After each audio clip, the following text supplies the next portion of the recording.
자, 오늘의 설교 제목은 누구를 따를 것인가, 무엇을 따를 것인가 라는 제목으로 하나님의 말씀의 은혜를 나누고자 합니다. 자, 바로 이어서 지난번을 이어보겠습니다. 기도 한번 해보세요.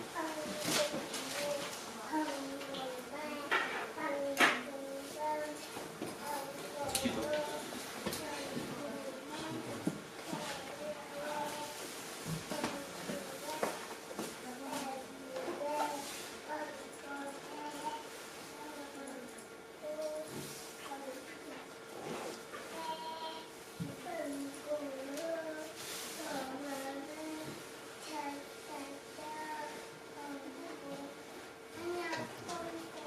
자, 지난주를 이제 다시 한번 천천히 확인해 가면서 보겠습니다. 자, 어디서 출발을 했죠? 가이샤라. 여기서 출발했습니다. 자, 가이샤라에서 백부장의 인솔하에 제수들과 함께 출발했습니다. 하루길의 뒤에 이튿날 시돈에 도착했고요. 이 시돈에서 율리오 백부장의 특별한 혜택을 줘가지고 내려서 이 교회 교인들에게 뭐를 받았어요? 접대를 받았다 그랬습니다. 자, 그리고 이렇게 올라가야 되는데 여기서 바람이 미도로 내려쳤어요. 북풍이 불었잖아요. 자, 그 북풍 때문에 이렇게 갈 수가 없었습니다. 자, 하나 기억나실까 모르겠습니다. 이 배 이름 혹시 기억이 나시나요? 배 이름? 아드라무떼노. 아드라무떼노. 자, 아드라무떼노 조금 내려주세요. 어디에 있었냐면 내려요. 밑에 아니. 자, 여기죠. 여기가 어디에 지금? 들어와. 여기가 아소. 여기 안에 들어간 요 지점. 요 지점이 아드라무떼노입니다. 그러니까 다시 얘기하면 지금 이 배는 연안을 다니는 화물선이에요. 자, 다시 올려서.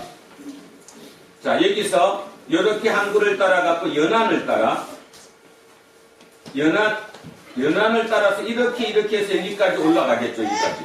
자, 이렇게 따르는 이 배였다는 것입니다. 그런데 지금 여기서 북풍이 여기서 맞바람이 이렇게 치는 바람에 도저히 올라갈 수 없어서 이렇게 탔다고 그랬죠. 그래서 키프로스 섬, 이 섬을 이 방패막이 삼아서 이렇게 올라갔습니다. 그리고 이렇게 버가를 거쳐서 어디에 도착했냐 하면 무라에 도착했어요.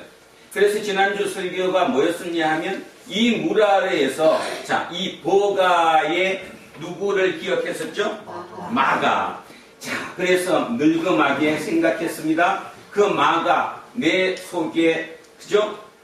박혀있던 그 마가 나쁜 놈. 자, 그 놈을 이해하게 됐고요. 그것이 하나님이 특별한 은총이었다는 것을 알게 되었다. 그리고 지난주 설교를 끝마쳤습니다. 자, 오늘은 여기부터 출발합니다. 여기 무라입니다. 지금 이 사람들의 목적지가 어디죠? 이제 조금 내려보세요. 여기 쪽으로. 자, 무라입니다. 어디죠? 여기. 여기 로마입니다. 로마. 자, 여기가 지금 최종 목적지예요. 그런데 지금 도착한 곳은 여기 무라입니다. 무라. 자, 그러면 이제 지금부터 오늘 가보면 무라에서 조금 축소 한번 해볼래요? 자, 봅시다. 여기 보면 무라에서 여기에서 로마를 가장 빠르게 가는 길은 이렇게 보더라도 이렇게 가야죠. 이렇게 올라가야죠. 이렇게. 한 번 더 합니다. 여기 무라에서 자, 이렇게 올라가서 이렇게 타고 올라가야 최단거리 코스가 되겠죠. 그래서 지금 우리 6절에서 이 무라에서 출발을 하는데 배를 바꿔 탔습니다. 본문 왔다 갔다가 좀 어려운가?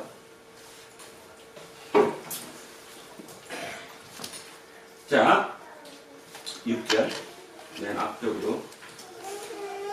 자, 거기서 백부장이, 거기가 무라예요. 무라에서 백부장이 이탈리아로 가려 하는 알렉산드리아 배를 만나 우리를 오르겠다. 자, 배를 바꿔 탔어요. 다시 합니다. 지금까지 배의 이름이 뭐였다고요? 아드라무떼노. 그거는 큰 배였어요? 연한 화물선이었어요? 연한을 다니는 화물선이었어요. 크지 않은 배였다는 거죠. 근데 이탈리아로 가는 배가 아니었으니까 가다가 도중에 이탈리아로 가는 배를 만나면 바꿔 타야 돼. 그 바꿔 탄 배가 무슨 배라고요? 알렉산드리아. 자, 다시 지도로 가겠습니다.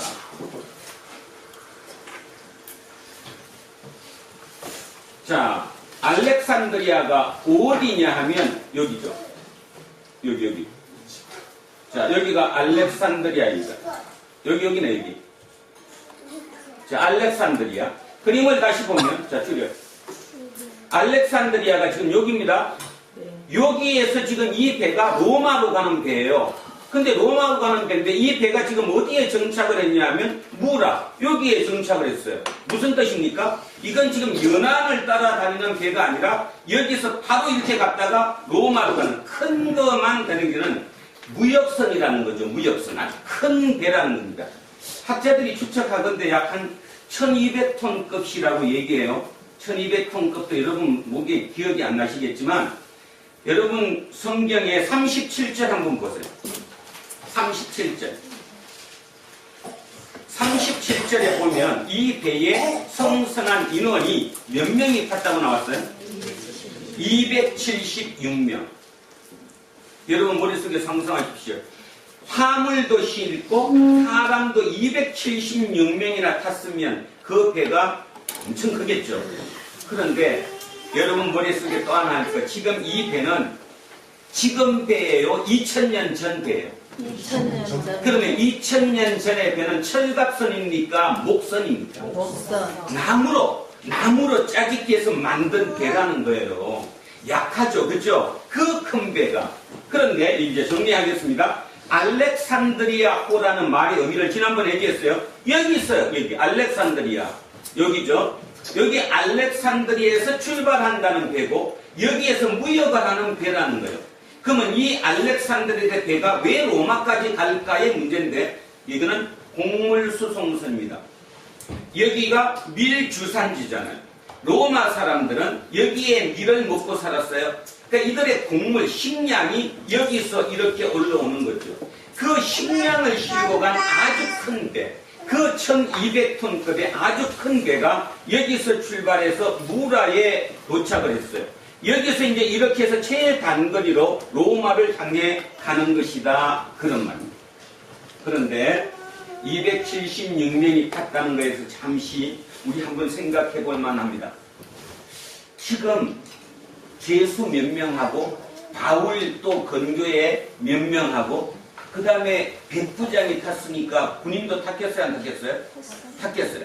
그래서 넉넉 잡아서 백부장의 부하와 죄수들 그 다음에 바울의 그 첩건들 다 합쳐갖고 100명이라고 그냥 축적해보면 아까 총 몇 명이었어요? 276명이에요. 그러면 100명 정도가 이쪽 팀이었다고 한다면 나머지 170명 이상이 이 배를 타고 가는 사람들이에요. 그러면 그들이 누굴까라는 거죠. 그들이 누굴까? 장사치죠. 상업하는 사람. 그러니까 옛날에는 물건을 붙였을까요? 직접 가지고 갔을까요? 직접 가져갔겠지. 그러니까 무역을 하는 사람이었단 말이에요. 그러니까 이 큰 지역만 이렇게 큰 지역만 다니면서 무역을 하는 사람들이 100명 이상이 아주 많은 인원이 이 배에 타고 있다는 것입니다. 그들은 목적이 돈 벌기 위해서죠. 물건을 싣고 그 물건을 가지고 이렇게 간 거예요. 자, 그 배로 이 무라에서 알렉산드리아호로 배를 바꿔 탔습니다. 자, 이제 확장 조금 더 확장해. 조금 더 확장. 자, 됐어. 너무 하지 말고. 자, 여기까지 가면 여기까지 하겠습니다. 자, 여기서 이제 알렉산드리아호 배가 출발을 하는 거예요. 7절 보겠습니다. 야, 바로 안 되냐? 바로 봐. 그래, 바로 넣으면 돼. 자, 7절 갑니다. 거기서 백부장이 이탈리아로 가려 하는 알렉산드리아 배를 만나 우리를 오르게 하니 배가 더디가 지금 바람이 잘 분다는 거예요? 안 분다는 거예요? 안 분다는 거예요. 아니고 불긴 불어도 역풍이 분다는 거예요. 그래서 지금 더더요. 제대로 못 가고 있어요. 여러 날 만에 간신히, 여기 지금 간신이라고 표현되어 있는데 우리말로 들으니까 간신히 그렇지만 이게 아주 심각한 단어입니다. 그러니까 천신만고 끝에 이런 뜻이에요. 천신만고 끝에 죽을 고비를 넘기면서, 그래서 어디에 맞은편? 니도 맞은편에 이르러.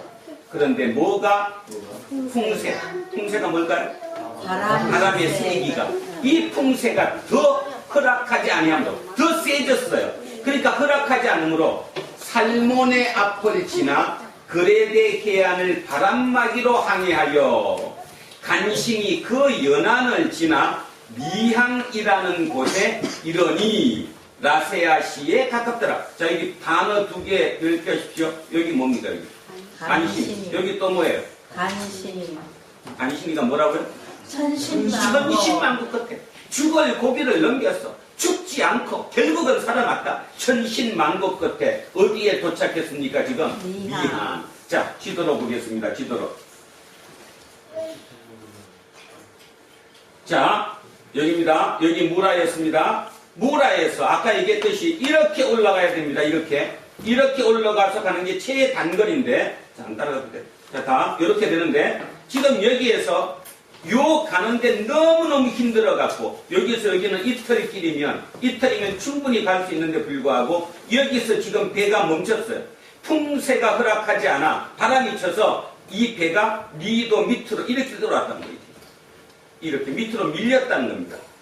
그래서 이제는 요 섬 이름이 여러분 언젠가 한 번 들었을 건데 성경은 그레데 이렇게 나와 있는데 우리는 크레타 섬이라고 합니다. 지중해 섬 중에 아주 큰 섬 중에 하나죠.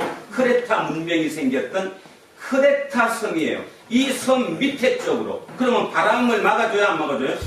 막아주는 거죠. 이렇게 해서 여기 미항이라고 하는 여기에 드디어 도착했다. 어떻게 도착했다? 천신만고 끝에 여기까지 도착했다라고 얘기하고 있습니다. 여기서 이제 조금 설명을 보충해 보고 싶습니다. 여기 지역을 뭐라고 부르죠? 뭐라고 적혔어요? 여기? 지중해. 지중해의 기후를 무슨 성 기후라고 그러냐 하면 지중해성 기후라고 합니다. 요셉이 이제 물어봐요. 지중해성 기후가 어떠지? 빨리 기억해봐야 되네. 지중해성 기후. 자, 지중해성 기후는 여름에 고온 건조입니다. 굉장히 온도가 높은데 뭐해요? 건조해요. 자, 이유를 설명하면 줄여주세요. 자, 여기가 혹시 어딘지 아시는 분? 이집트. 예, 이집트. 장로님하고 해야 되겠다, 이제. 자, 여기 이집트. 이집트의 여기를 대부분 차지하는 여기 사막이 있는데, 세부 큰. 세부 큰 사막. 사하라 사막. 그래서 아프리카는 어떻게 나눠요? 사막 이후인가 이전을 나누는 거죠? 사막을 기준해서 나누잖아요. 여기가 지금 사하라 사막이에요. 그러면 생각해 보세요. 여름에 그 땡빛이 이 사막에 그 모래를 달궈가지고 그 뜨거운 기운이 위로, 남풍이니까 위로 이렇게 불어 올라가는 거예요. 그러니까 이 바람이 이렇게 불기 때문에 여기는 우리나라처럼 벼농사 같은 건 돼요, 안 돼요? 안 돼요. 말라 죽으니까. 말라 죽고 이런 거는 말라 죽어요. 그래서 여기서 되는 게 뭐예요? 망고, 오렌지, 올리브, 포도 이런 게 되는 거죠. 그런 것들이 여기가 되는 거예요. 여기서 그래서 여름에는 여기가 고온 건조예요. 온도는 엄청 낮게 놓고 밑에 남풍이 위로 불기 때문에 이 지역 자체가 고온 건조다. 그러면 세계 지도가 없어서 그런데 머릿속으로 한번 상상해 보세요. 지금 이 지중해 위도가 우리나라랑 같은 위도입니다. 우리랑 같은 위도예요. 지구본을 이렇게 돌리면 우리랑 같은 위도라고요. 근데 우리나라는 여름이 어떻게 되죠? 여름이? 고온. 다습. 비가 많이 내리잖아요. 겨울이 뭐예요? 건조해요. 근데 여기는 반대예요, 지금. 여기는 여름이 건조하고 겨울에 뭐예요? 다습에 비가 내린다고. 그러면 이제 지금부터 머리를 써보세요. 지중해는 겨울에 뭐 내린다? 비가 내린다. 겨울에 비가 내린다. 그리고 바람이 남풍이 아니라 서풍이 분다. 이걸 편서풍이라고 해요. 이쪽에서 서쪽에서 이렇게 바람이 분다는 거죠. 그러면 지난 시간에 제가 잠깐만 설명했는데 지중해는 겨울철에 항해 뭐 한다고요? 못해요. 항해를 할 수 없는 거죠. 자, 이유 설명하겠습니다. 첫째, 겨울에는 비가 와요. 비가 오면 여러분 지금도 비 오면 어렵지만 그 예전 2000년 전에 나무배를 타고 돛담배를 타고 되는 그 시절에 비가 내리면 바다에서 항해하기 쉬워요, 어려워요? 어렵죠. 그러니까 겨울철에는 당연히 이 지역이 뭐 될 수밖에 없어요? 항해가 금지될 수밖에 없다. 그런 거예요. 생각을 하시라고 지금. 자, 그래서 지금 편서풍이 이렇게 불어오고 여기가 지금 비가 내리기 때문에 겨울철에는 항해하기가 아주 어렵다. 거기까지 말씀드렸습니다. 자, 그 다음 미리 온 김에 하나만 더 보겠습니다. 여기. 요 지역이 여기가 벵가지거든요, 장모님. 여기 벵가지. 여기 밑으로 가면 트리폴리가 있을 거예요. 예, 여기 벵가지입니다. 여기가 리비아 만입니다. 여기 지금 만이에요. 지금 요것 때문에 잘 안 보이는데 이렇게 쏙 들어간 만. 자, 조금 이따 나오겠는데 요 만이 모래 언덕입니다. 여러분 고등학교 실력 한번 확인해 보겠습니다. 우리나라 동해안 가면 모래사장이 좋아요. 그 모래사장이 언덕처럼 쌓인 거, 모래 언덕을 두 글자로 뭐라고 배웠는가? 사구. 예, 모래사자의 언덕구자죠. 사구. 똑같습니다. 지금 여기가 우리나라 동해안처럼 사구가 발달돼 있어요. 그러니까 배가, 큰 배가 만약에 이렇게 가다가 여기 걸려버리면, 배가 모래에 걸려버리면 꼼짝달싹 못하죠. 거기다가 만약에 태풍 치면 그냥 다 파괴되고 마는 거예요. 그러니까 겨울철에 이 여기를 다녔던 그 선원들은 가장 두려운 곳이 어딜까요? 여기입니다. 이 사구입니다. 이 모래토. 여기에 걸리는 순간 그냥 죽은 거예요, 죽은 거. 자, 그 생각을 하고 정리를 다시 이어보겠습니다. 자, 하나만 정리합니다. 지중해성 기후는 여름이 어떻다고요? 건조. 그때는 배 타고 다니기가 좋습니다. 겨울철은 어떻다고요?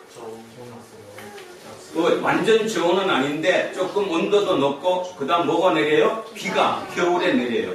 고로 2000년 전 그 시절로 돌아가면 겨울바다, 편서풍이 부는 이 겨울바다를 항해하기는 어렵다, 못 다닌다, 이런 뜻이죠. 자, 그거를 전제해 놓고 다시 이제 갑니다. 여기서 무라에서 출발을 했습니다. 근데 이렇게 가야 되는데 가다가 지금 편서풍이 부는 거예요. 편서풍이 이렇게 바람이 부니까 배가 전진을 하지 못하는 거죠. 그러다가 어쩔 수 없이 밀리고 밀려서 이렇게 지금 떨어졌어요. 그래서 오늘 어디까지 왔냐 하면 미항해까지 왔습니다. 머릿속에 그림 그렸죠? 자, 본문 들어갑니다.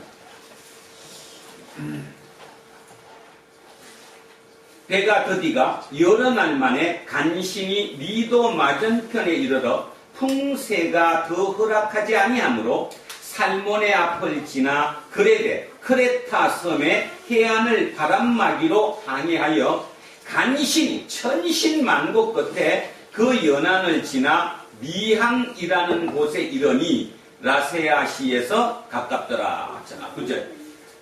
여러 날이 걸려. 자, 여러 날이 걸려. 지금 어디에까지 갔어요, 지금? 미항. 근데 어떻게 갔어요? 쉽게 갔어요? 천신만고 끝에 갔어요? 천신만고 끝에. 그러면 어떨 것입니까? 그들이 좀 쉬어야 돼, 안 쉬어야 돼? 몸을 추스려야 되겠죠? 그래서 미항이라는 곳. 이 미항은 그냥 조그만 어촌에, 아주 조그만 이 어촌 미항에 그냥 이렇게 좀 쉬었겠죠. 근데 때마침 이게 뭐에 걸렸냐 하면 금식하는 절기에 걸렸어요. 학자들 연구에 의하면 이 기간이 그 당시, 그러니까 주후 60년 당시에 10월 5일 날 끝났다고 얘기를 합니다. 학자들 연구로 보면. 그러니까 우리가 그냥 머릿속으로 추측할 때 이 기간이 언제 끝났냐 하면 10월 5일. 우리 지금 태양력으로 10월 5일쯤에 금식 기간이 끝났다는 거예요. 자, 여기서 하나 알아둘 거. 아까 알렉산드리아를 얘기했는데 알렉산드리아의 주축이 되는 세력들이 누구일까요? 유대인입니다. 알렉산드리아의 주축 세력이 유대인이에요. 이유가 뭐냐 하면 알렉산드리아는 무역항이에요. 그러면 그 당시 유대인들은 뭐를 잘했죠? 장사를 아주 잘했잖아요. 그래서 알렉산드리아의 지배계층 중에 핵심들이 유대인들입니다. 그걸 뭘 보면 알 수 있냐 하면 주전 300년, 그러니까 BC 3세기에 그 알렉산드리아에 사는 유대인들이 자기 자식들이 뭐를 못 읽으니까 구약 성서, 히브리 말을 못 읽으니까, 그러니까 성경을 못 읽으니까 우리 어떡하자? 성경을 뭐 하자? 번역하자. 뭘로? 헬라어로. 그걸 우리는 제가 한번 옛날에 얘기했는데 몇 인역이라고 그랬죠? 70인역. 예수님도 그 성경을 보셨다 그런 뜻입니다. 신약에 있는 사도 바울도 그 성경을 봤다 이런 뜻입니다. 그 성경 이름을 뭐라고 부른다? 70인역. 그러니까 71역은 히브리 성경을 주전 BC 3세기에 알렉산드리아에 사는 유대인들이, 그러니까 어느 정도 자기들이 돈도 되고 경제적인 게 되니까 자기 자식들한테 이 성경을 알리기 위해서 아예 말을 가르친 게 아니라 뭐를 바꿔버렸어요? 성경을 바꿔버렸어요. 성경을 번역을 해버렸다고. 자, 그래서 만든 성경이 70인역이고 그 70인역으로 예수님도 이렇게 봤다. 여기까지 얘기했습니다. 그렇다면 여러분 머릿속에 아까 이 성경에서 알렉산드리아호라는 그 의미를 딱 보면서 뭔가 조금 감이 잡히죠? 아, 이 선장도 누구일 가능성이 높습니까? 유대인. 여기에 타고 있는 장사꾼들, 상인들도 누구일 가능성이 높습니까? 유대인. 그러면 그 유대인들은 유대율법에 정통했던 사람들이기 때문에 이 금식을 지켰을까요? 안 지켰을까요? 지켜요. 지켰겠죠. 그렇게 생각하고 보면 이 말이 이해가 가죠. 왜 여러 날이 걸렸을까? 왜 조그만 그 미항이라고 하는 조그만 어촌에 들어갔는데도 움직이지도 않고 거기서 여러 날을 있었을까를 여러분 머릿속에 생각하셔야 합니다. 이들은 금식 기간이 걸렸습니다. 그래서 여기에서 여러 날이 있었다는 거예요. 자, 지금부터 잘 봐야 됩니다. 오늘의 설교가 여기부터 출발합니다. 자, 여러 날이 걸려 금식할 기는 절기가 이미 지났으므로 항해하기가 위태한지라. 왜요? 여기서 여러 날을 지체했으면 이제 겨울철이 가까워졌어요? 안 가까워졌어요? 가까워질수록 아까 얘기했습니다. 항해할 수 있습니까? 없습니까? 뭐가 내리고? 비가 내리고 또 뭐가? 무슨 풍이 불어? 편서풍이 부니까 보다 그쪽으로 갈 수가 없어요. 멈춰야 된다는 거예요. 그렇게 되니까 바울이 그들을 권하여 말하되, 여러분 내가 보니까 이번 항해가 화물 물건, 장사하는 물건, 이 물건과 배뿐만이 아니라 우리의 생명에도 타격과 많은 손해를 끼칠 것 같습니다. 자, 다시 합니다. 바울이 시간이 너무 많이 걸렸어요. 이제 진짜 막 비가 이제 곧 내릴 것 같아요. 그렇잖아. 겨울이 들어갔으니까. 비가 내리고 편서풍이 강하게 불면 우리는 절대로 못 가는 거예요. 그러니까 여기서 멈춥시다 이렇게 얘기하는 거예요. 그러면서 뭐라고 얘기해요? 뭐라고? 화물만이 아니고 배뿐만이 아니고 사람 생명까지도 다칠 가능성이 있으니까 여기서 그냥 멈춥시다. 여기서 겨울을 보냅시다. 이렇게 지금 얘기한 것이다. 그런 뜻입니다. 제가 여러분에게 꼭 부탁드리고 싶은 게 있습니다.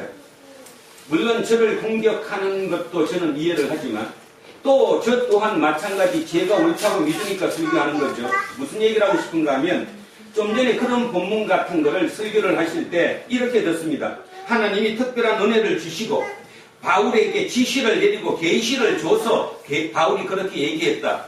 저는 그렇게 해석하고 싶은 마음이 조금도 없습니다.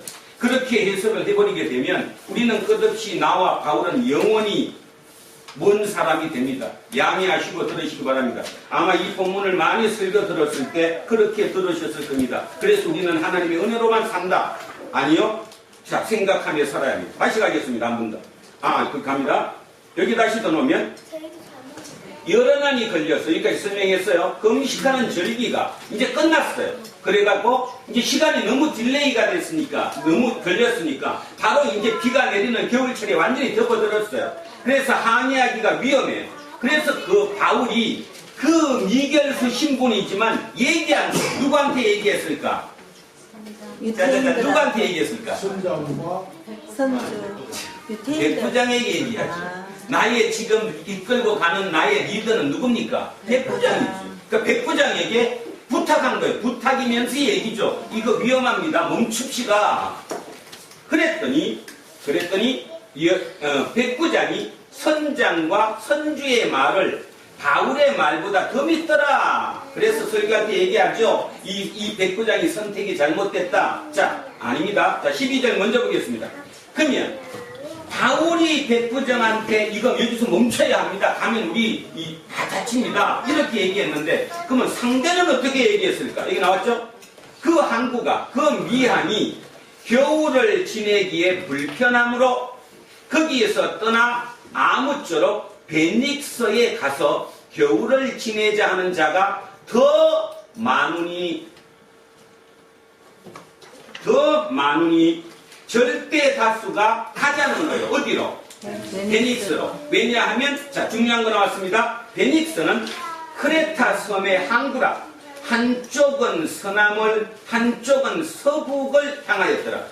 이게 제가 아무리 연구를 해도 이게 안 맞아요. 왜냐하면 만약에 서남, 서북 그러면 이렇게 되잖아요. 서남, 서북.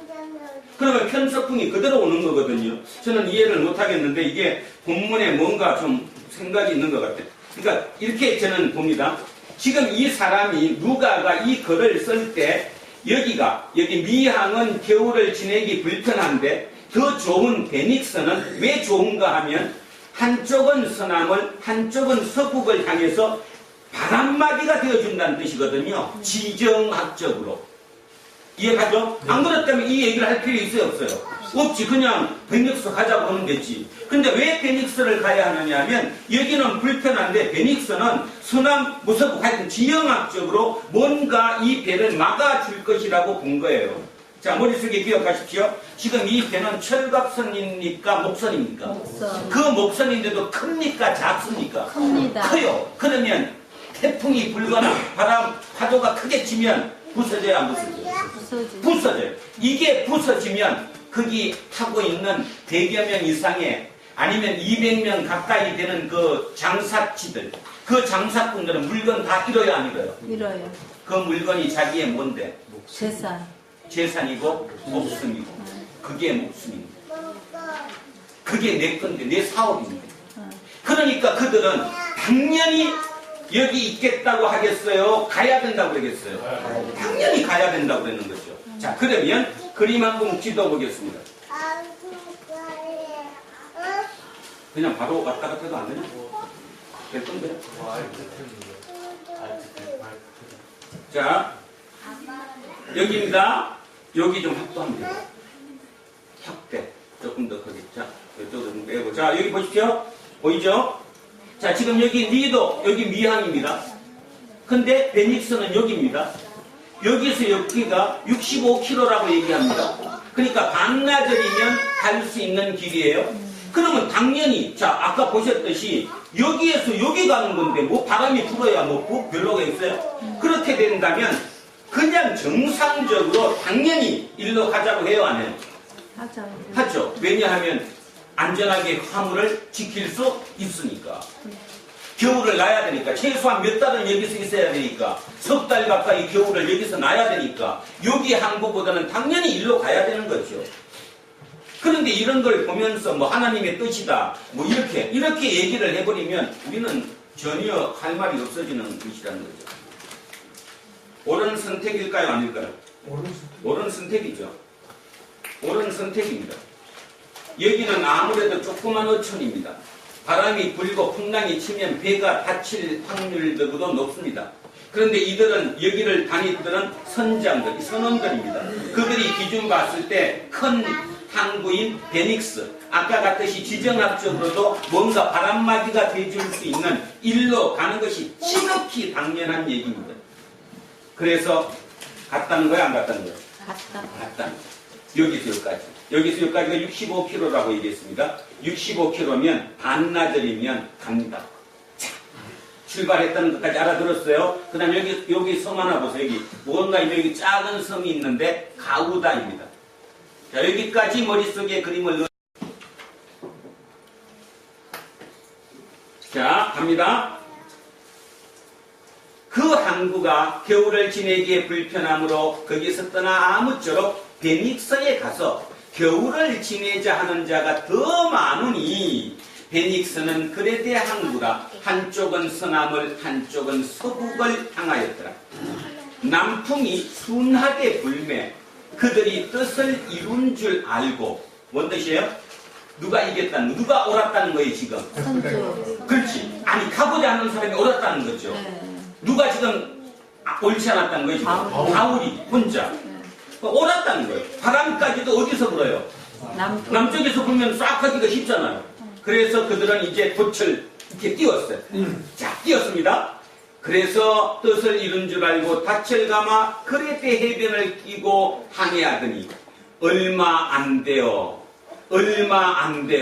섬 가운데로부터 유라굴로라는 광풍이 일어나 유라굴로라는 광풍이 자 유라굴로 북동풍입니다. 북쪽 동쪽에서 이렇게 이쪽으로 치는 바람인데 무슨 풍이에요? 광풍 미친 바람. 그러면 미친 바람을 우리는 겨울에 불어요? 태풍. 우리는 여름에 불어요? 여름에 올여름에 불었었나요 우리? 올여름에 몇 분 왔나? 태풍. 근데 우리는 통과한 적이 있었나요 이거 원래? 일본에서 온다고 했는데 자. 그냥 지나갔어. 그거예요. 그런데 다시 얘기하면 우리는 여름에 불지만 아까 여기 지중해 쓴 기후는 반대니까 언제 불어요? 그렇지. 겨울에 태풍이 분 거예요 지금. 갑자기. 겨울에 유라굴러라고 부르는 이 이름하는 태풍이 크게 부는 거예요. 갑자기. 자, 분명히 처음에 닻을 올렸을 때는 순풍, 남풍이 불어서 잘 갈 수 있어요. 그러니까 누가 바보가 됐어요? 바울이. 야, 너 봐. 네 말이 옳은 게 아니잖아. 다수가 옳은 거지. 우리가 옳은 거야. 우리는 경험도 많은데. 자, 그리고 갔어요. 그랬는데 갑작스럽게 이 태풍이 일어난 거예요. 자, 15절. 배가 밀려서, 그쵸? 태풍이 불면 이제 방법이 없잖아요. 여러분 머릿속에 그림 한번 그려보세요. 막 태풍이 막 요동치면서 불어요. 바람에 맞추어 갈 수가 없어서 가는 대로 두고 쫓겨가다가 그렇지. 혼나야지 어떻게. 그냥 지가 움직이는 대로 가야지. 그러다가 가우다라는 좀 전에 봤죠? 작은 섬 밑에 조그만 그 가우다라는 작은 섬 아래로 지나 간신히 거루를 잡아. 이게 뭐냐 하면 이 거루가 지금 이 배가 큰 배예요? 작은 배예요? 큰 배. 큰 배면 돛대를 크게 달았을까요? 안 달았을까요? 크게 달았어요. 달았어요. 그러면 항구에 이게 바로 정박하기 어려웠을 거 아니에요? 네네. 그러면 항구 가까이에 대놓고 뒤에 그룹배라고 하는 작은 배, 돛이 달리지 않은 조그만 작은 배를 타고 사람이 상륙한 거예요. 상륙하는 거. 그 배가 그룹배예요. 그러면 이 그룹배는 어디에 있을까요? 큰 배의 뒤에 고물, 끄트머리에 이렇게 매달아 놨겠죠. 그런데 지금 생각해보세요. 상상을. 막 태풍이 지금 불고 있어요. 그러면 그게 막 부딪힐까요? 안 부딪힐까요? 부딪히지. 부딪히지. 그러면 나무가 깨질 수도 있어. 있는 거예요. 그러니까 어찌할 수 없었는데 뭐를 지나가면서 가우드라고 하는 작은 섬을 지나가면서 이 섬이 막아줬어요? 안 좋았어요? 막아줘. 바람을 잠시 막아줬잖아요. 그 막아주는 그 기회에 이 거루를 잡아 올린 거예요. 이해가십니까? 자, 끌어올리고 줄을 가지고 선체를 둘러 감고 왜 선체를 감을까요? 아까 얘기했는데 이 배는 지금 목선이에요. 이 큰 배 목선은 나무를 붙인 거예요. 그러면 틈이 생길까요? 안 생길까요? 생길 수도 있죠. 거기다가 풍랑이 태풍이 불어서 세게 불면 그것끼리 삐거덕하면서 부서질 수도 있잖아요. 부서지면 모두가 죽는 거거든요. 그러니까 매는 거예요. 돛대하고 밧줄로 계속. 그게 안 흐트러지게. 그렇게 꽝꽝 다 감았어요. 이제 선체를 둘러 감았어요. 밧줄 갖고. 근데 겁이 납니다. 스르디스에 걸릴까 두려워요. 스르디스. 이게 아까 제가 봤던 사구 모래톱입니다. 그 모래톱. 리비아의 아까 그림 봤습니까? 안 합니다. 그 리비아 벵가지 옆에 있던 그 항구에 있던 그 만에 있는 그 사구 이름을 뭐라 그런다? 스르디스. 이 스르디스에 걸릴까? 자, 그 지도 한 번 더 보세요.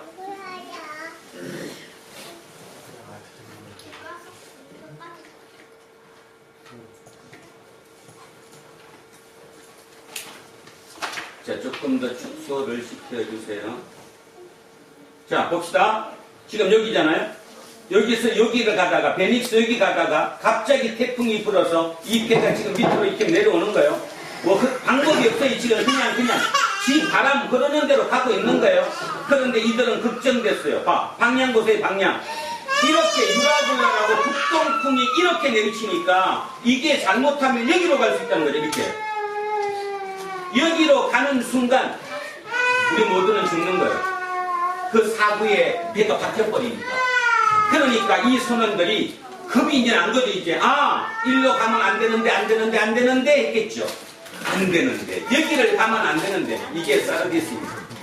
여기 이 사구가 일로 처박히면 우리는 죽는다는 거예요. 자, 그랬는데 미리 그림 보고 하겠습니다. 그랬는데 여기 뭐 이렇게 해서 여기서 살았다는 거죠. 그리고 여기를 갔다는 거예요. 멜리데섬. 이 멜리데섬을 지금 우리는 몰타라고 부릅니다. 몰타. 많이 들어보셨을 겁니다. 관광지로. 이 몰타섬. 여기까지 상륙을 하게 되는 그 과정입니다. 자, 본문으로 들어갑니다. 자, 가우다라는 작은 섬 아래로 지나 간신히 거루를 잡아 올려서 끌어올리고 줄을 가지고 선체를 둘러 감고 스르디스에 걸릴까 두려워하여 연장을 내리고 그냥 쫓아가더니 연장을 내렸다. 이해가 안 가죠? 돛을 내려야 되잖아요. 돛대를 안 내리면 바람에 드차니까 돛대도 다 내려버리고 이제 그냥 쫓아간 거예요. 이제 힘께 맡기는 거죠. 자, 18절. 우리가 풍랑이 심히 애쓰다가 이튿날 사공들이 침을 바다에 풀어버리고 자, 하루를 견뎠어요. 근데 이제는 도저히 가망성이 없어요. 살아야 돼요, 안 살아야 돼요? 자, 여기서 이제 문제가 생겨요. 돈이에요, 생명이에요? 생명이에요. 심각히 들으시라고 장난으로 하지 마시고. 뭐예요 지금?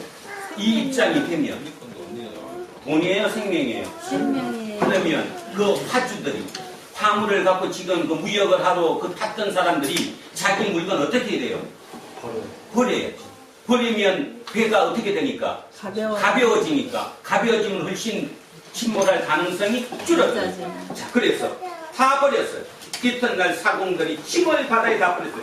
자기 그 애쓰고 애썼던 자기 목숨 같은 돈을 다 버렸어요.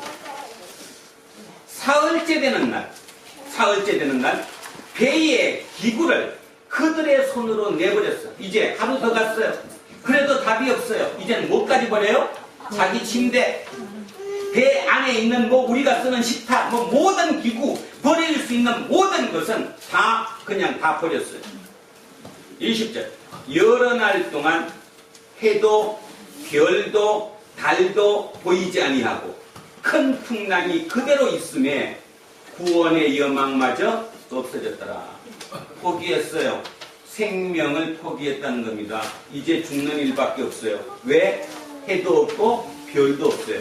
해와 별이 뭘 의미할까요? 방향, 기준점. 내가 살아가야 할 방향, 내가 도달해야 될 목표, 그 모든 것이 보이지 않는 이 깜깜한 암흑 속에서 그들은 이제 그냥 포기했다는 거죠. 죽음을 살 수 있는 모든 것을 포기했다. 자, 여기서 이제 오늘 제가 설교 제목 잡았던 것을 합니다. 제목이 뭐였습니까? 누구를 따를 것인가? 무엇을 따를 것인가? 자, 그러면 다시 구절로 가겠습니다. 자, 이겁니다. 여러 날이 걸려 금식하는 절기까지 지났으므로 항해하기가 위태해요. 이거는 누구든지 다 알아요, 몰라요? 알아요. 자, 그런데 바울은 여러분이여 내가 보니 이번 항해가 하물과 배만 아니라 우리 생명에도 타격과 많은 손해를 끼친다. 그러니까 여기서 위항에서 멈춥시다. 그랬더니 12절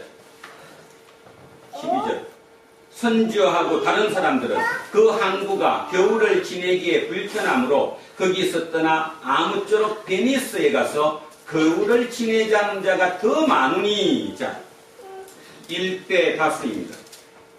정확하게 얘기하면 1대 275겠죠. 1대 275. 왜 따름이 틀렸을까요? 왜 1을 안 따르고 275를 따랐을까요? 그게 지금 우리가 사는 시대잖아요. 민주주의는 무슨 결의 원칙이라고요? 다수결의 원칙. 아십니까? 그 민주주의가 문제가 지금 생겼어요? 안 생겼어요? 생겼어요. 다수결의 원칙이 문제가 생겼어요. 그죠? 두 번째 하나를 더하면 이 대다수라고 얘기하는 이것을 요즘 표현하면 뭐라고 그러죠? 트렌드라고 그러죠. 트렌드. 모든 사람은 트렌드를 따라요. 그런데 그 트렌드가 틀릴 수도 있다라는 거죠. 그러면 이제 우리는 중요한 여기서 하나님께서 오늘 위에 주시는 메시지 하나를 확인해야 합니다. 왜 세상의 모든 사람들이 따르는 트렌드, 그 다음에 대다수, 그것을 따르지 않아야 될까? 지금 오늘 하나님께서 이 얘기를 통해서 우리에게 주는 메시지가 무엇일까? 이거를 따져봐야 한다는 거죠. 무엇입니까? 하나님께서 오늘 우리에게 주시는 1월 첫째 주일 우리 부단로 교회에 주는 메시지가 무엇입니까? 트렌드를 따라가는 거예요? 따지 말으라는 거예요. 따르지 말아요. 그럼 이제 그게 이유가 돼야 돼요. 이유가 왜 따르지 않아야 되죠? 오늘 지금 다 끝냈습니다. 이걸 통해서 여러분에게 주는 메시지가 뭐냐? 자, 그럼 하나 본질적인 얘기를 더 해봅시다. 왜 사도 바울은 멈추자고 얘기했고 나머지 선장이나 그죠? 이런 그쪽에 항해에 능숙한 사람들은 옮기자고 얘기했죠. 아까 설명 제가 드렸는데 왜 옮기자고 얘기했죠? 여기가 불편하다는 게 단순하게 어떤 뜻이죠 지금? 이 작은 항구에 그죠? 여기는 만약에 태풍이 불거나 풍랑이 심해지면 배가 파손될 가능성이 커요. 파손되면 지들은 뭐를 잃어버리죠? 짐. 그러니까 그게 돈인데 내 재산을 잃어버리잖아. 돈을 잃어버리잖아요. 그러니까 그들의 판단 기준의 머릿속에는 생명이었습니까? 돈이었습니까? 딱 가놓고 돈이었죠. 왜 그러면 1인 사도 바울은 그거를 멈춰야 한다고 얘기했습니까? 생명의 위협을 일으키니까. 예수는 이래서 믿는 겁니다. 예수를 믿으면서 트렌드를 따라가거나 대다수를 따라가서 믿는 것이 아니고 예수의 근본은 뭐기 때문이에요? 생명이기 때문이에요. 모든 기준은 우리의 선택 기준은 생명이에요. 그게 최우선이에요. 기업의 기업주도 마찬가지고 학교 선생님도 마찬가지고 직장에 근무하는 직장인도 마찬가지고 내 밑에 사람들의 생명이에요. 그게 가장 우선이에요. 그런데 어떻습니까? 지금 이 2000년 전에 이 풍랑의 얘기가 지금 2019년 우리의 얘기가 아닙니까? 과연 우리가 선택을 할 때 대다수에 따르는 트렌드라고 얘기하고 남도 그렇게 하니까 당연히 나도 그렇게 해야 한다고 생각하지 않습니까? 기도는 그렇게 멋들어지게 하면서 한 번이라도 하나님을 따라 본 적이 있습니까?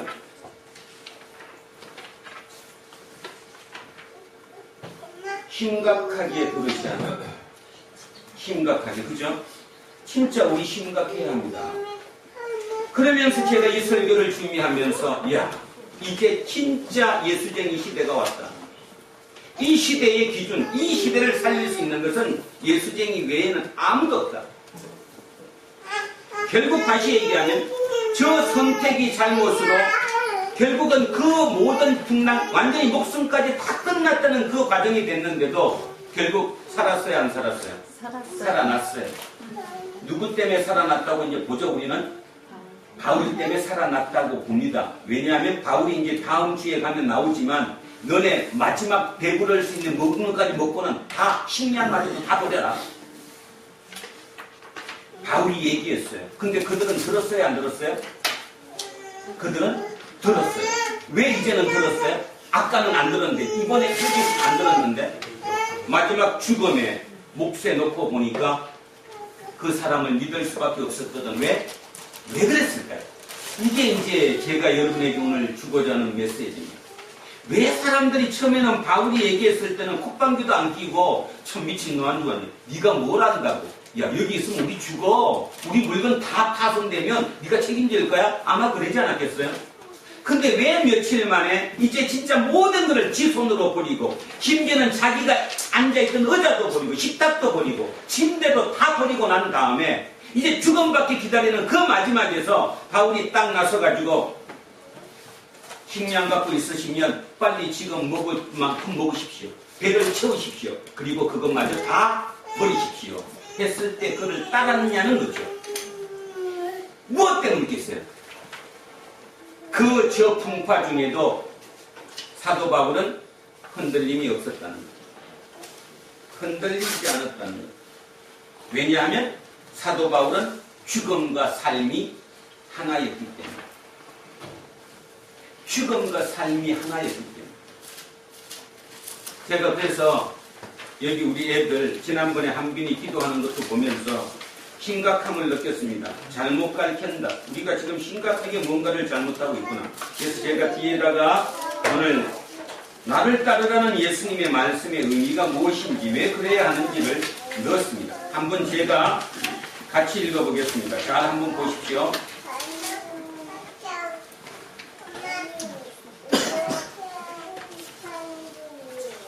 자, 누구를 따를 것인가? 무엇을 따를 것인가? 갈릴리 호숫가에서 그물질하던 시몬과 안드레 형제에게 나를 따라오라. 내가 너희로 사람을 낚는 어부가 되게 하리라. 말씀하셨던 예수님. 이거를 제가 쓰면서 누구도 이걸 그대로 지금 따르고 있죠? 사도 바울. 사도 바울도 지금 사람을 낚는 어부가 됐잖아요. 예수님은 제자들을 부를 때마다 늘 나를 따르라고 말씀하셨습니다. 우리 예수쟁이들은 나를 따르라는 말씀에 예라고 대답하는 사람들, 그들을 우리는 예수쟁이라고 합니다. 그게 여러분의 정체성입니다.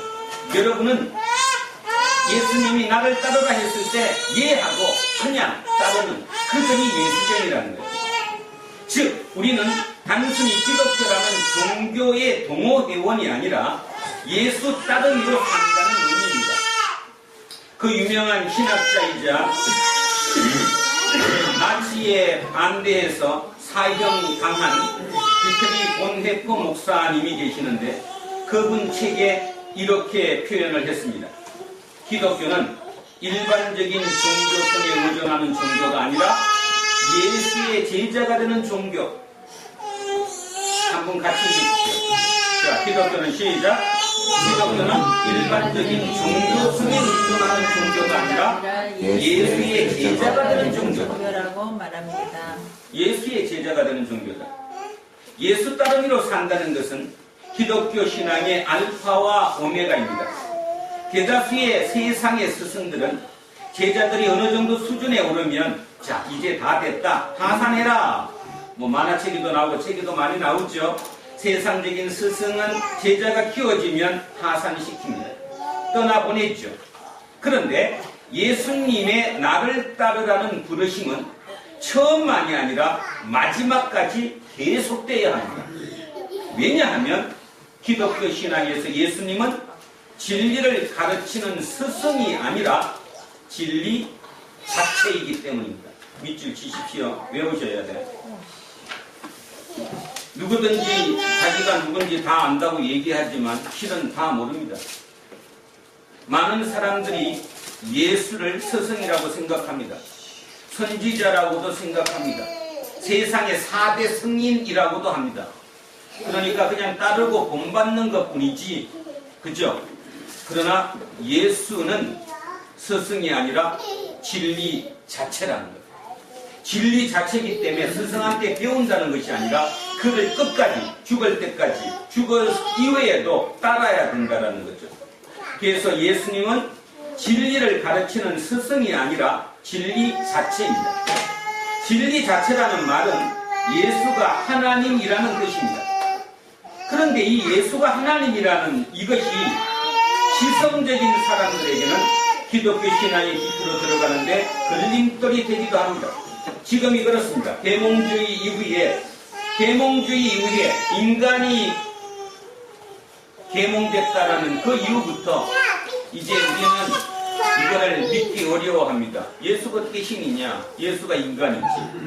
그래서 간혹 가다가 믿는 사람도 있지만 그냥 무작정 믿습니다. 생각 없이 믿는 거죠. 그죠? 말 그대로 믿음이니까 믿는다는 뜻으로만 생각하는 거예요. 그런데 우리는 그렇게 고백해야 합니다. 예수가 신이다. 하나님. 자, 그런데 이것이 지성적인 사람들에게는 기독교 신앙의 깊이로 들어가는데 걸림돌이 됩니다. 그들은 예수를 존경하고 많은 걸 배울 만한 스승으로는 인정하지만 신으로는 인정하기 어렵다는 것입니다. 유대교하고 이슬람에서도 예수를 선지자라고 받아들일 뿐 하나님이라고 받아들이지 않습니다. 그 이유가 뭐냐? 자, 그 이유는 신에 대한 이해 때문이다. 만약 신을 초월적인 능력으로 세상을 자기 마음대로 처리할 수 있는 존재다, 이렇게 신을 정의한다면 예수는 그 정의에 부합하지 않습니다. 그렇죠? 자, 우리가 통상 신이라고 하면 전지전능해서 모든 것을 자기 뜻대로 마음대로 휘두르고 뒤두르고 몸대로 할 수 있는 것이다, 이것이 신이다, 그런 정의를 내린다면 예수는 그 정의에 부합하지 않는다고. 그 말은 그 정의에 속하는 신은 아니다는 겁니다. 그러면 기독교 관점에서 신은 뭐냐? 기독교의 관점에서 신은 인간의 한계에 이르기까지 자신을 낮추는 존재, 가장 밑바닥 인간으로까지 신이 내려오는 존재, 이 낮추는 존재, 그 존재를 우리는 신이라고 부르죠. 인류 역사상 거기에 가장 근접한 사람으로 보였던 사람, 그 사람이 누구예요? 예수예요. 예수는 인간의 가장 낮은 데까지 신이 내려온 모습으로 우리에게 비춰졌다는 거죠. 그래서 예수는 신입니다. 그 신을 우리는 뭐라고 부르느냐? 성자 하나님, 이렇게 부르는 거죠. 이처럼 기독교 신앙은 예수 그리스도를 단순히 존경하고 따르는 것이 아니라 실제로 그 똑같이 살아내는 거예요. 그게 기독교 신앙이에요. 그러니까 갑자기 하나님을 믿었다고 해서 집이 잘 되고 부자가 되고 벼락을 맞고, 그지? 벼락 부자가 되고 로또 복권이 붙는 것이 아니라는 거예요. 그런데 우리는 그렇게 지금 기독교 신앙을 하고 있는 거죠. 전혀. 요즘 시대를 한번 보십시오. 이제 진짜 4차 산업이 어떻게 이루어질지 모르겠지만 인공지능을 장착한, 빅데이터를 장착한 그 괴물들이 우리 삶에 처음에는 분명히 좋은 영향을 주겠죠. 우리가 그거를 이용하면 되니까. 그러나 그 속도로 나갔을 때 30년 후, 50년 후, 100년 후에 우리 삶이 과연 어떻게 될까? 끔찍할 수도 있다는 거예요. 그럼에도 불구하고 아직도 하나님이 그걸 물리쳐주는 하나님이라고 생각하신다면 아주 오판 중에 큰 오판일 수밖에 없죠. 결국 하나님이 우리를 구하시는 시대가 이제 다가왔다, 저는 그렇게 생각합니다. 자, 상투적으로 들릴지 모르겠지만 우리는 죽을 때까지 예수와 함께 죽고 예수와 함께 산다는 사실에 집중해야 됩니다. 사도 바울처럼 말입니다. 이해가 잘 안 가시면 그냥 사도 바울을 한번 생각해 보세요. 사도 바울은 신이 아니라 인간이잖아요. 우리가 지금 사도행전을 그어 쫓아왔습니다. 사도행전을 그어 쫓아오면서 사도 바울이 걸었던, 살았던 그 삶을 우리는 지금 머릿속으로 그림으로 확인해 가면서 여기까지 왔습니다. 무엇을 느낍니까? 그 인간 사도 바울이 도대체 무엇 때문에 그 길을 갔을까? 단순히 마음에 뭐가 북받쳐서, 아니면 인기를 얻고자, 내가 이렇게 살면 나중에 모든 사람이 나를 추앙하겠지, 추앙하면 내가 신이 되고자 그 삶의 길을 걸었을까요? 사도 바울이? 저는 여러분에게 그 얘기만 드리고 싶습니다. 예수 어렵으면 사도 바울만 생각하십시오. 도대체 무엇이 그 시대에 뛰어난 지성인이었던 사도 바울이 그 길을 그렇게 걸게 했나? 그래서 저는 믿습니다. 실제로 그럴 수 있구나. 그 사도 바울의 머릿속의 생각을 저는 따라가고자 합니다. 그래서 사도 바울은 끝없이 얘기합니다. 모든 일을 할 때마다 예수 안에서. 그 말은 무슨 뜻이에요? 예수를 따랐다는 거예요. 예수를 따랐다는 거예요. 사도 바울은 철저히 자기가 자기 길을 간 게 아니라 예수를 따랐다는 거잖아요. 그러면서 그는 우리에게 여러 번 고백합니다. 나를 뭐해라? 본받아라. 나를 본받아라. 오늘 이 본문으로 들어가 버리면 이제 나를 본받아라라는 사도 바울의 얘기를 머릿속에 그릴 수 있습니다. 사도 바울은 얘기합니다. 생명이 우선이지 돈이 우선이 아니다. 1대 275의 그 갈림길에서도 니들이 나를 선택하진 않을지라도 결국 지나고 나면 내가 옳았음을 알 것이다. 니들이 살아갈 모든 길은 나다, 나. 그 나라는 걸 잊지 않으셔야 된다는 거예요. 그런데 여러분이 이 자리를 떠나서 밖에 딱 나가서 내일 출발하는 그 순간부터 여러분은 어쩌면 275를 따라갈지도 모릅니다. 또 그럴 수밖에 없을지도 모르지요. 그러나 머릿속에 하나를 기억하십시오. 예수쟁이가 된다는 것은 방법론이 아니라 존재론입니다. 그럼 또 여기서 오해를 할 수도 있습니다. 존재면 존재가 되고 나면 지 마음대로 해도 됩니까? 그건 자기 마음이죠. 이어떠미가 이병선의 아들입니다. 누구도 부인하지 못하는 존재적으로 이어떠미는 이병선의 아들입니다. 아버지가 목사니까 그래도 아버지의 뜻을 따라서 살라고 애쓰겠지만 똑같이 살 수는 없겠죠. 가다 술도 먹을 거고 뭐 딴짓도 할 거고 여러분 아셨듯이 딴짓도 많이 했어요. 그럼에도 불구하고 그 방법론 때문에 제가 내 아들이 아닌 것은 아니잖아요. 그죠? 돌아오는 거죠. 그래서 예수님은 탕자 얘기를 하셨던 겁니다. 탕자가 돌아오면 된다라는 거예요. 그렇게 살 수밖에 없었지만 네 존재는 탕자가 아니라는 거예요. 돌아오라는 거죠. 2019년 첫 주일입니다. 지금까지 제가 작년을 해오면서 간혹 가다가 여러분에게 뭐 미아리 가라 그랬다고 또 뭐 이렇게 뭐 나오지 말라고 그랬다고 기분 나빠하실 것 같은데 오늘도 또 한번 얘기하고 싶습니다. 하루 하루, 한 달, 1년 1년을 헛되이 보내지 마십시오. 이 목사로서 얘기입니다. 괜히 여기 와서 복 받는 것도 아니고 남이 얘기하는 그 복의 기준이 뭔지는 모르겠지만 만약에 그 복의 기준이 오늘처럼 하나님께서 모든 내 화물, 내 재산을 뭐 해줬다면? 보호해줬다면 그 신으로 믿으신다면 아니라는 거예요. 하나님은 우리에게 그 얘기하는 게 아니에요. 네 재산 내가 지켜주겠다는 얘기를 하는 게 아니라 너가 존재전적으로 내 아들이라는 거예요. 내 자녀라는 거예요. 그것만 믿고 살아달라는 거예요. 살아주면 내가 너를 통해서 어떤 길이든 역사한다는 거예요. 그러면 지금 네가 지키고자 하는 그 화물이 문제겠냐는 거죠. 그게 문제겠어요? 이 땅에 살면서 우리 젊은 친구들 기억하시기 바랍니다. 내가 며칠 뒤에 이제 질문할 겁니다. 진지하게.